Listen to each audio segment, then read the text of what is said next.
All right, that's better. We need some coffee. What's up, sons? It's Boydrod with Tech once again, and I finally put together yet another rig. It's been a while. I'm only picking up about one GPU a month. Then we go through the full vetting and testing, and I was kind of debating on how I wanted to do this. This rig is essentially a 2 GPU plus 1 CPU mining rig that will be dual mining Ethereum and Verus coin. We're going to go over the part selection, kind of my thought process behind it, sort of vlog style or post vlog style, right after a word from our sponsor. Today's sponsor is BlockFi. BlockFi provides financial products for crypto investors. Products include high yield interest accounts, USD loans, and no fee trading. With BlockFi, there are no hidden fees, just a return of up to 8.6% APY that starts accruing immediately, plus compounding interest every month. Committed to trust and transparency, BlockFi services comply with comprehensive state and federal regulations, and they use Winklevoss's Gemini as their primary custodian, wrapping layers of industry-leading protection around clients' assets. To facilitate this transparency, BlockFi allows me to mention that they are centralized and there is a potential for loss. So as with any investment, do your own research. Personally, I have funded over 4,000 USD equivalent in Bitcoin to my BlockFi account and accrued additional interest on top of my mining rewards. For a limited time, you can earn crypto bonus of up to $250 when you open a new account by visiting the link in the description, blockfi.com/sonofatech. Welcome back. So if you guys have been paying attention to the channel, you know we did the hash rates for the 5950X, and part of that is the 5950X was going in the main rig. We are currently actually recording on that rig now, and I had done a vlog, but it was a during vlog. We got about half of it good and then just completely botched the rest with audio, so we won't be putting that up. Now, if you guys would like kind of a post talking head video about it, please let me know in the comment section below. But the reason I tell that story is because previously there was an X399 motherboard with a Gen 1 Threadripper 1950X in it. So we took those parts to build another mining rig so we could throw the Threadripper onto Verus coin and make a little bit of extra dosh or crypto or internet money. So let's go over kind of the parts. Like we said, we have the Threadripper 1950X. The motherboard is the ASRock X399 Tai Chi motherboard, which is a fantastic motherboard, but if you buy the TPM module for it, the TPM option does not show up in the BIOS if you've updated to where FTPM is supported. So that's my downside with the X399. Not a big fan of that, and that's for like BitLocker encryption, that sort of thing. We don't need it for a mining rig. Next, we went with 16 gigabytes of G.Skill Trident Z Neo. However, we do have 8 gigabytes of memory coming in that we will be probably testing and swapping into there. You can get these 4 gigabyte kits of DDR4 at 3600 megahertz for pretty cheap now, about 50 bucks. So we're going to be doing a test on that and seeing if that's a viable, cheap option to get dual channel, low latency, high speed memory to help increase your hash rates on, of course, Ryzen and Threadripper. But for now, we have 2 sticks, 8 gigabytes, so we could throw it in dual channel on the Threadripper 1950X and increase our speeds. The GPUs that are in there is the RX 6700 XT, which we've done a video on already with the hash rates. It will be mining Ethereum currently. And then we have an RX 6800, which we got on launch in the Wayback Machine, and we have done a lot of testing on that. Now, that was kind of running on the test bench with the 6900 XT, but we've put the 3060 on the test bench because it requires Windows due to the limitations of that leaked driver, the 470.005, plus an HDMI dummy plug, which is here. If you guys are interested in a video on the 3060 and getting it to mine at full hash rate, let me know. That's something we've been working on as well. So that's kind of the reasoning as to why we put 2 6000 series GPUs in there. Now the power supply, we just picked up the best one we could currently in town. And it's the Thermaltake 850 watt gold power supply.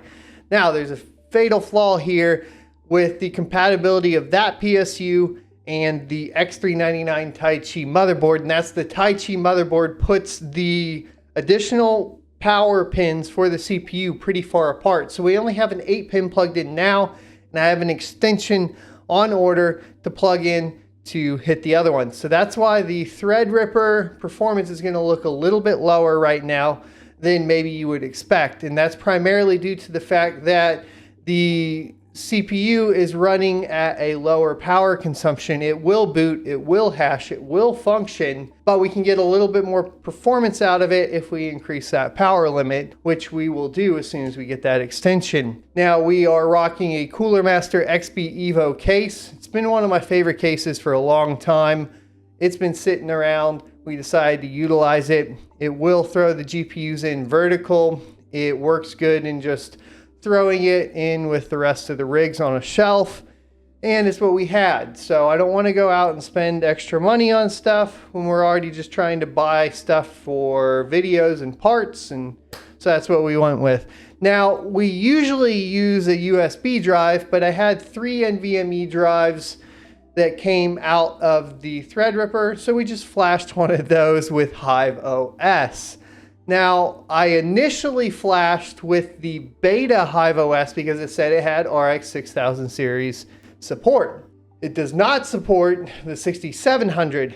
However, after beating my head against the wall and then finally reading the patch notes for the latest version of Hive OS, I found that the 6000 series is supported, specifically the 6700 as well. So we reflashed, plugged it back in, and we were off to the races with both GPUs detected along with the CPU. Installing the parts, you know, if you guys want me to do a ground up build, it's kind of hard right now because first of all, a typical mining rig, we would be doing like 6 to 8 cards, maybe more. We would have a mining rig frame, so on. But if you want like a build guide for like, I don't know, just general tips of like putting stuff together, I guess we could do that. Let me know. We do have a 5600X that will be going into an MSI B550 motherboard for mining Verus, and then we also have a 5800X that will be going into a yet undetermined motherboard, as I've been trying to search for a couple really high-end boards for the test bench. I don't know yet, but the 5800X will also be going into another mining rig and then dual mining Verus coin. We also have a DL580 with 4 Xeon CPUs that we will be putting together and on the Verus coin at some point here shortly. So stay tuned for that. And those you can actually pick up pretty cheap from ServerMonkey if you guys are curious on why we're going to be doing it. Basically, you can get a DL580 for like 180 bucks. So there you go. We did use a 220 volt PSU cable. This will help increase the power efficiency on the rig. 220 is always more efficient than 120, so if you guys have that capability, make sure you do it. You can check out my mining farm upgrades to get an idea on what we did for the power delivery at the house here. So other than that, the important things that you need to pay attention to if you're going to be doing something like this, where you have like a Threadripper or a Ryzen CPU or just a CPU that you plan to mine on, specifically AMD, you want to run dual channel on the memory. You want to run low timings, right? Tight timings, 16 CAS latency or lower, 14's probably preferred. And then you also want to make sure that it's in dual channel and that you set the XMP or DOCP profile in the motherboard. Another setting in the motherboard that's always helpful is restore power on AC power loss. That'll make sure that if you're away from the house, there's a blip and it goes down. When the power comes back on, it'll come back on. So highly recommend doing that if you are going to be setting up something that's just a 24/7 mining rig. Okay, so let's take a look at the rig. As you guys can see here, we are on Verus coin, which is going to have 33.49 megahash a second on the Threadripper 1950X. And then on Ethereum, we are at 106 megahash a second. Now we do have some things to look at as far as mining Verus coin. We are getting payouts, but we are getting errors with Hell Miner. And that is something that we definitely need to look at. I'm planning on doing a deep dive and then giving you guys the findings once I figure it out. But it does also look like it's reporting the CPU is super hot, but in practice, it's really not. So I don't know exactly what's going on as far as all that goes with the latest build of Hive OS and CPU mining, but we will get to that as soon as we can. So here's what I wanted to show you guys. We have the 6700 XT and the 6800 in. The 6700 XT is running at 46.55 mega hash a second at 110 watts reported in Hive OS. Now, when we measured it on the test bench at 762 millivolts, which we've set here, we were a lot lower, around 93 to 95 watts. This could be a reporting problem. We can always test the power consumption at the wall at a later time. But these are the settings, because people were asking me what are the settings for the 6700 XT in Hive OS. It's 1150 on the core clock, 762 millivolts on the core voltage. The memory clock is 1075. If you double that, that's 2150. That's where that number comes from. And then the fan, is actually being controlled by Team Redminer, but it's at 100% in here. We were having some weird issues where I was trying to figure out how to get it to activate. So anyways, you don't need to set the fan to 100%. You could set it to 80. You could set it to anything, and it won't matter if you have it configured in Team Redminer. Just a tip there. So the next thing is we have the RX 6800, and the RX 6800 is showing 121 watts.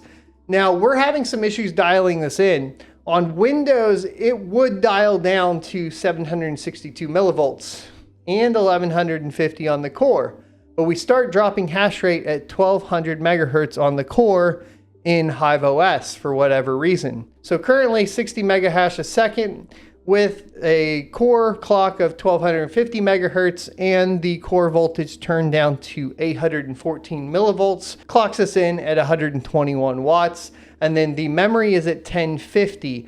Now, we are not getting as high of a memory overclock on the RX 6800 as we are on the 6700 XT or even the 6900 XT that's currently in the test bench. This just goes to show kind of the one size doesn't fit all with overclocking, and you're gonna have to do a little bit of tweaking on your own rigs.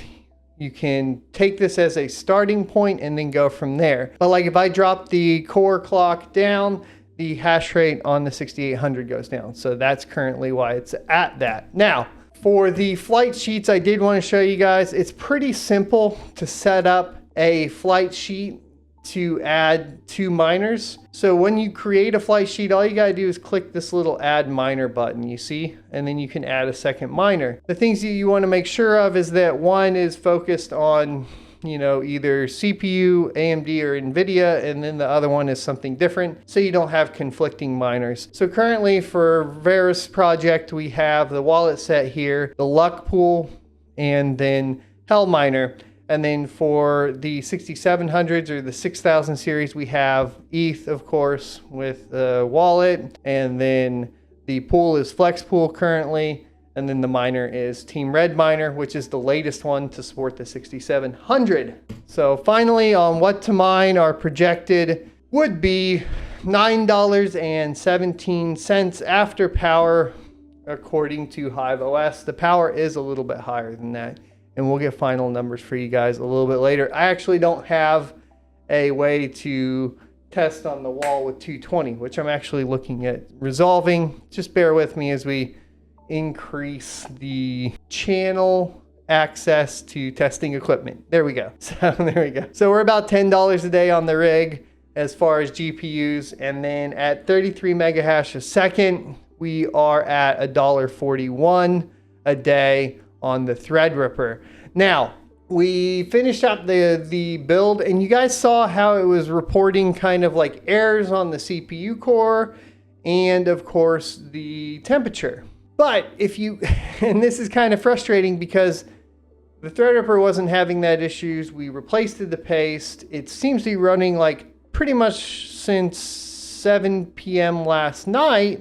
And then we had, a little bit of downtime while we were troubleshooting. But yeah, like we did 1.62 of Verus, and we have 100% efficiency, and the pool is reporting fantastic. So if if there were issues, my assumption would be we wouldn't be hitting the projected, of course, numbers here. So kind of just wanted to bring that up. I do think we have a very old cooler that doesn't fully cover the Threadripper. We can probably replace that. There's some ideas I have. And then I probably just need to try to throw Windows on, or try to see if something's going on with the Ubuntu install that's not reporting the temperatures and everything correctly. So that's kind of where I'm at, but we are still getting the projected profit. So at 1.62, we are definitely in a few hours or whatever, we're definitely over what the projected profit from the calculator is. So there you go. There is my 6000 series Threadripper mining rig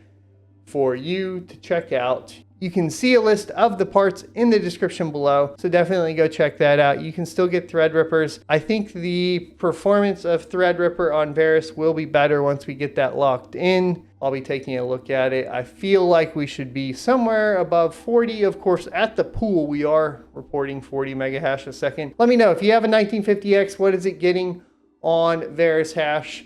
We are going to be doing a WTF is Verus project on Saturday, so hit the sub and notification bell for that.